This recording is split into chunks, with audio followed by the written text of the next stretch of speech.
Jai Hind viewers, on behalf of Tri Shakti Defence Academy Lucknow, I welcome you on this show.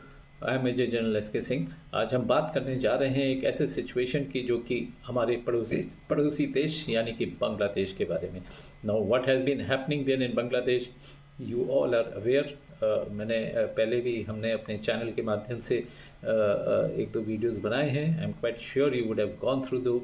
सो आज हम चर्चा करने जा रहे हैं what is the latest now, what is happening now. Things has not improved since the time वहाँ की government को बर्खास्त करके एंड शेख हसीना जिस तरीके से is taken asylum in India and Yunus जब से आए हैं, who is a puppet, I would से prime minister. I won't say he is a prime minister but he is officiating prime minister, is not being made actual full. So actual control किनके पास है? Actual control is indirectly being controlled through the foreign sources, that is the Americans, the interest which they had there. So they want that interest should continue. और क्यों शेख हसीना की government जो है बर्खास्त हुई और किस तरीके से अमेरिका ने प्रेशर लगाया, वो आप पिछले वीडियो में मैं डिटेल में बतला चुका हूँ।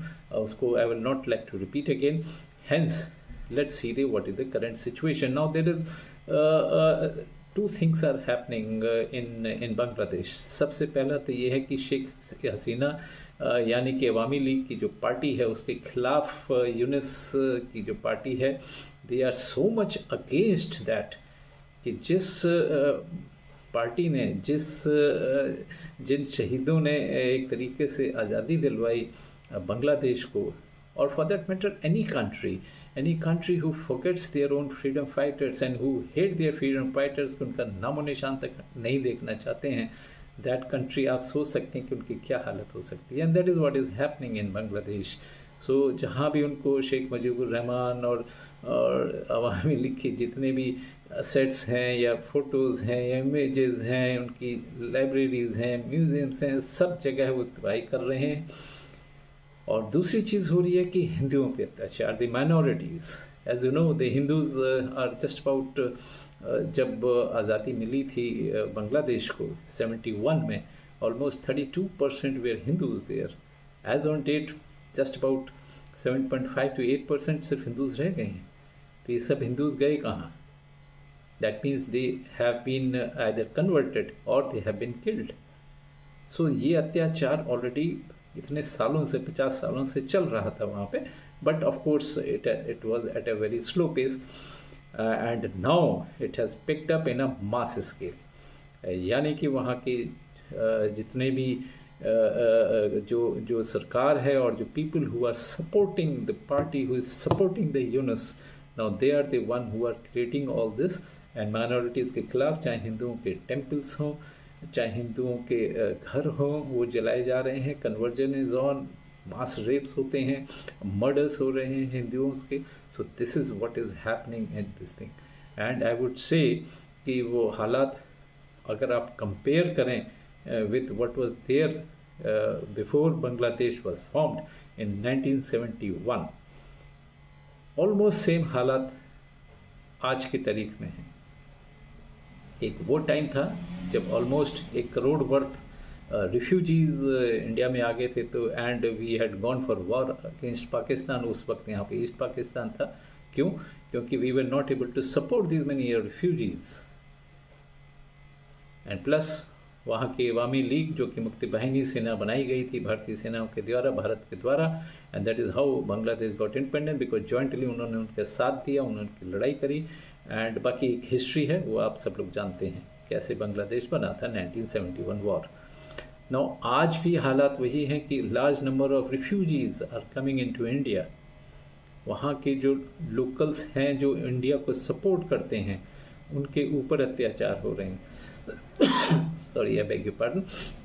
सो क्या हालात जब सेम हैं तो क्या इन हालातों में India should take over Bangladesh? एक बहुत बड़ा प्रश्न चिन्ह है कि क्या इंडिया शुड अटैक बांग्लादेश?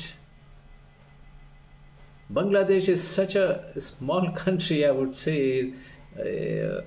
अपने असम के बराबर भी शायद नहीं होगा अगर एरिया का कंपैरिजन किया जाए। मोस्ट ऑफ द टाइम तो वहाँ पे फ्लडेड रहता है बिकॉज द रिवर, अपनी रिवर गंगा जो बांग्लादेश से होती हुई जाती है और उधर से ब्रह्मपुत्र आती है।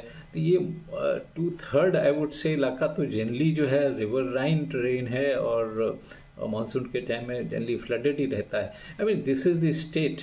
इकोनॉमी उनकी क्या है उसके लिए आप वेल परिचित हैं इसके बारे में।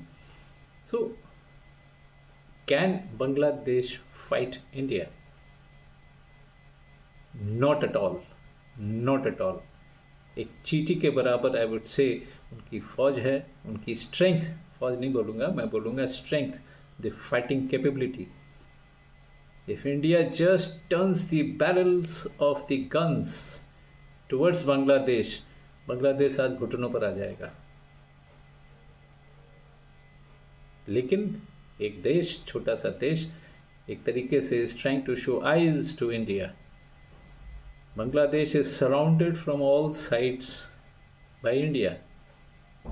एक छोटा सा बॉर्डर शेयर करता है म्यांमार के साथ, ऑलमोस्ट 270 किलोमीटर का म्यांमार के साथ। बाकी is all Indian states which are all surrounding Bangladesh. तो क्या आज की तारीख में स्थिति ऐसी है where India should go in for attack? It's a point to be pondered upon. ये सोचने की बात है, ये इस पे आगे कैसे हालात होंगे। बट सिचुएशन काफ़ी गंभीर होती जा रही है। एक्सटर्नल अफेयर्स, हमारी मिनिस्ट्री ऑफ एक्सटर्नल अफेयर्स से रिप्रेजेंटेटिव्स वहाँ जा रहे हैं बात करने के लिए, और basically for the atrocities against the Hindus which are being done. तो बट क्या वहाँ की जनता रुकेगी? क्या यूनुस रोक पाएंगे इन अत्याचारों को? मुझे नहीं लगता। तो आने वाले समय में the situation will be more verse, and so let's see what happens. But India should keep the options open to launch offensive if required, and we need to be prepared for that. That's all. Jai Hind, viewers.